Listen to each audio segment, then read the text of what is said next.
Disney has finally found a way to get more people subscribed to Disney Plus, and they're probably going to chop off a good bit of their cable business in order to do it. But it looks like a contract dispute with DirecTV. Let's talk about how Iger might be playing 4D chess for real. Let's talk about that on That Park Place. Hello, I am Jonas J. Campbell, an investigative reporter for That Park Place, and here with me is one of my favorite business analysts, Mr. Culture Casino. Culture, don't you like to talk about carriage disputes? Oh, I do, actually. I think I've talked about this one a couple times in the last week. Yeah, there was that one where the Budweiser Clydesdales got in a fight with the Main Street USA ones. Oh, never mind. That's a different kind of carriage. Anyways, dad jokes aside, let's talk about this one. Disney and DirecTV lock horns in carriage renewal talks. Will the result be a bold new pay TV plan or just private equity spin? This at a deadline. I'm going to say, if we're going into this fresh, actually, you know what? We're going to go over here to Variety for this one. Disney alleges DirecTV has not engaged in earnest with various TV deal options as contract expiration looms. This one by Todd Spangler. When you have the option, go with Todd Spangler here. Disney's lineup of TV networks, including ESPN and ABC, could go dark for DirecTV subscribers as early as this Sunday if the two sides can't come to terms on a renewed distribution deal. And right now, the companies are, by all appearances, far apart in the deal talks. DirecTV's agreement with Disney expires Sunday, September 1st. Hey, that's tomorrow. If there's no deal or temporary extension by then, Disney's networks could be pulled from DirecTV. The renewal talks come as the NFL season kicks off next month with ESPN's Monday Night Football set to return September 9th. Justin Connolly, president of Disney Platform Distribution, said in an interview with Variety, "We continue to put a number of tangible options on the table, and DirecTV has not engaged in earnest at this point. At this moment, we're far apart," Connolly said. "The focus is on trying to hammer out details, and the ball is in their court." Well, actually, we're going to go back to Deadline here to see what they said. Rob Thune, chief content officer of DirecTV, says the talks have unavoidably been colored by the recent federal court ruling blocking Disney, Fox, and Warner Brothers Discovery from launching their planned Venu sports streaming bundle on antitrust grounds. "It leaves a very bad taste in my mouth," he said, describing the behavior of the media companies as dirty pool. Culture, what does he mean by dirty pool? And for people who don't know what the Venu sports streaming bundle is. Well, the Disney Sports streaming bundle, along with Warner Brothers Discovery and others, is something that's been challenged primarily by Fubo TV because they really don't want to have to pay additional fees in order to stream sports, since Fubo is primarily the sports streaming service. But the problem is that dirty pool is that they really aren't operating in good faith, trying to circumvent services to deliver content. So normally these distribution systems, whether it's DirecTV or some kind of a cable provider, let's say Comcast or somebody like that, they actually kind of control how and what channels go out and are distributed to who and in what locations. Disney's trying to avoid all of that and just be going directly to a consumer, which is what DTC is, to skip all of that middleman service. Right. And this kind of dirty pool usually means you're not negotiating in good faith and you're trying to cut us out of the deal entirely.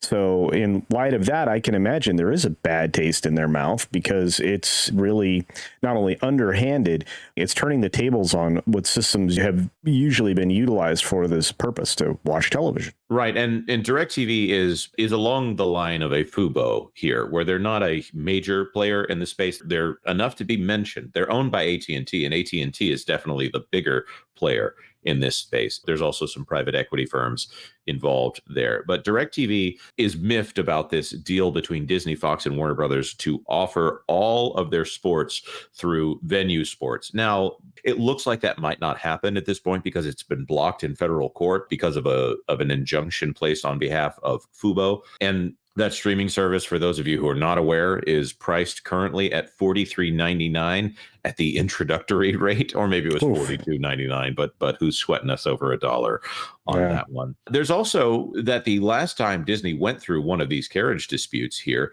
they came out with quite an interesting feather in their cap. And this is the one I always like to bring up here. The Spectrum Charter deal, that one, Disney lopped off 8 of their 18 channels, or maybe it was 10 of their 18 channels. It's 8 because they got rid of some of the extra FX channels. They got rid of Baby TV. They got rid of some of the extra Nat Geos and Disney Junior and Freeform. They all went by the wayside there. And Spectrum said, you know what? You're going to give Disney Plus to all of our customers for free. And we're holding Disney's feet to the fire on that one. It had an accidental benefit for the company, however. Culture, do you remember what that was? An increase in subscribers that Disney would not have realized otherwise. Yes, about 8 million subscribers, I want to say. And they aren't even the largest cable provider in the United States. And all of them got Disney Plus for free. Here's the beautiful thing about this. Bob Iger gets to say he has an excuse for pay TV going down into the toilet. So Wall Street is not worried about pay TV numbers going down. They are worried about subscribers to Disney Plus going up. Even if it's less profitable, they want those subscriber numbers going in the right direction.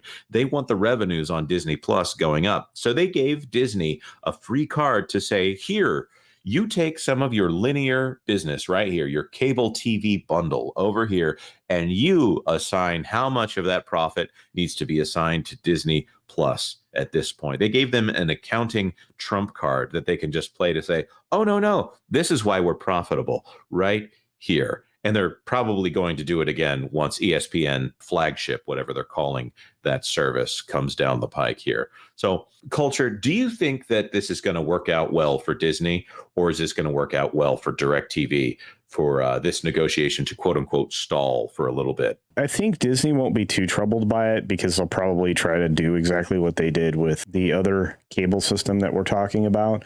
But they'll artificially gain more Disney Plus subscribers, and they'll probably have to swallow the same pills to get rid of the linear channels that nobody's really consuming and don't have commercial value. Right. So it's kind of a win for Disney. Eventually, they won't be distributing those channels at all or looking for distribution for them because they're superfluous.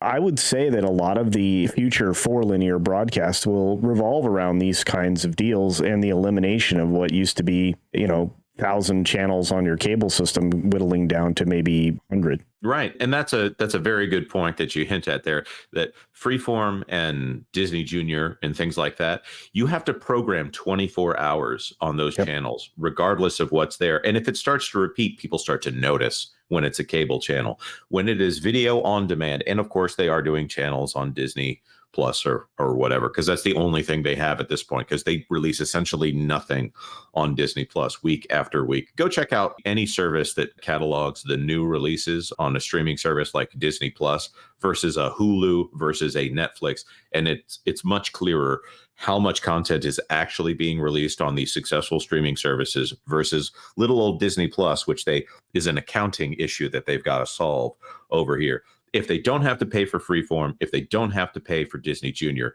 this is also a benefit to somebody like Bob Iger, because it's another reason to downsize. It's another excuse to fire people. It's another excuse to streamline the books here. So I'm not saying this is a good thing that these people will lose their jobs over it, but I see this working out in Disney's favor from a business standpoint, that DirecTV is over here saying, no, we want more money. We want free Disney Plus. And they haven't said free Disney Plus, but I bet that's going to be in the deal when it comes down the pike, whether DirecTV actually wants it or not. This is something I think you and I also talked about many months ago, saying this is the future of Disney's carriage deals. I think this has to be the future of Disney carriage deals because they're going to have to, A, increase their streaming numbers, but B, they're going to have to give everybody the same deal or nobody will be satisfied. So I have a feeling that this will basically create, as the second or third one of these, a precedent that they won't be able to get out from underneath in the future. And again, it's to their benefit. And perhaps it is Iger playing 4D chess, but he's doing it at the cost of the overall revenue. So, you know what is going to be the most hilarious thing ever? If Brian Roberts, the CEO of Comcast, who pretty much hates Bob Iger, says, you know what, we're going to do all of this and we don't want free Disney Plus for all of our subscribers. If he actually takes that off of the table and says, no, you market this on your own. We just want your channels. You go kick rocks. That would be hilarious. And it would be of benefit to Comcast more than it would be to Disney, because Comcast is the largest cable subscriber base in the United States. So to hand all of them a free Disney Plus subscription on top of all their other quote unquote stream saver deals here, I don't think that's to Brian Roberts' benefit. To that note, okay, if they were to do that, what's to stop DirecTV from telling them to kick rocks and say, we have our own distribution platform in a couple forms, not to mention our own channels to market in Warner Brothers stuff. Let's not do the free Disney Plus thing. You guys, this could happen. You gave me an idea there. I'm like, oh, well, maybe they don't want to worry about that. They've got their own distribution situations. Why don't they just lean more into those? I don't know. Yeah, or the other option is to say free Hulu. But, Peacock and all of the content that is over there on Peacock that used to be on Hulu when Hulu was owned more properly by NBC Universal, among others, that was the stuff that made Hulu successful at the time. So, interesting. Interesting. It's going to be, interesting to see what happens here in the next few months. I love doing these business contemplative videos here on the channel, and I love having you on here, Culture. Thank you so much for being here today. But with that, we want to throw it to our subscribers and our commenters here. What do you think is going to happen with this DirecTV situation? Will your channels be going dark if Disney doesn't play ball, or if DirecTV doesn't play ball here? Let us know your thoughts on this entire thing in the comment section down below. Like this video if you like this video, and consider subscribing to That Park Place for all the news that should be fun. Thanks for watching That Park Place News. For more information, consider checking out www.thatparkplace.com. And don't forget to subscribe, share, like, and send this out on your favorite social media accounts.